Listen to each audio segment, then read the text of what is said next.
আমাদের একটি নতুন ভিডিও সুস্বাগতম। বিবাহিত জীবন সুখে থাকা 7টি উপায় আজ জেনে নিন। বিবাহিত জীবন কিভাবে সুখে থাকবেন, তাহলে চলুন ভিডিওতে যাওয়া যাক। টাকা পয়সা কিংবা সোনা যে বিবাহিত জীবনকে সুখী করতে পারে না। ভালোবাসা ছাড়া কেউ দাম্পত্য জীবনে সুখী হতে পারে না। দাম্পত্য সম্পর্ক টিকিয়ে রাখার জন্য সবচেয়ে বেশি প্রয়োজন আন্তরিকতা।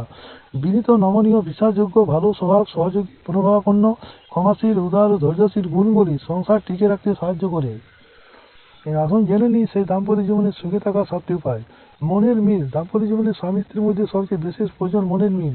মনের মিল না থাকলে সংসার জীবন সুখী হওয়া যায় না। আর সবসময় মনের মিল নাও হতে পারে, তাই বলে অন্য কোনো কারণে তুলনা টেনে আনবেন না। এতে হীনমন্যতায় ভুগতে পারেন সঙ্গী। জোর করবেন না। আপনার স্ত্রীকে শারীরিক ঘনিষ্ঠতায় জোর করবেন না বা কোনো কিছু চাপিয়ে দেবেন না। অনেকেই মুখ ফুটে নিজের চাহিদার কথা বলতে পারেন না। ঠান্ডা মাথায় কথা বলুন, বুঝে নিন ঠিক কি চান তিনি।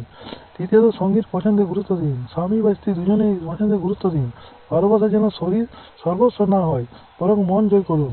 চতুর্থত, বিশেষ দিনে উপহার। বিশেষ দিনে যেমন বিবাহ বার্ষিক, জন্মদিন, এই দিনগুলোতে বিশেষ করে আয়োজন রাখতে পারেন। এছাড়া উভয়ে নিজেকে উপহার দিতে পারেন, এতে সংসার হবে আনন্দময়।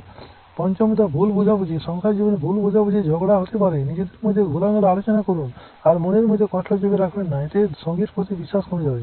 ছয়, হঠাৎ পরিবর্তন। জোর করে কিছু পাল্টে ফেলার চেষ্টা করবেন না।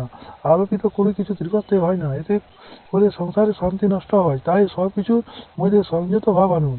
সপ্তমত, সপ্তাহে একদিন ঘুরতে যান। দাম্পত্য জীবনে সুখে থাকার জন্য আরেকটি উপায় হচ্ছে ঘুরে বেড়ানো। কারণ সারা সপ্তাহ কাজ করে মন ও শরীর ঠিক রাখতে এবং রোমাঞ্চ করে সঙ্গীর সঙ্গে ঘুরে বেড়াতে বেড়াতে যেতে পারেন। এই বস্তুগুলি 7টি মানলে বিবাহ সম্পর্কে টিকে থাকে অনেক দিন।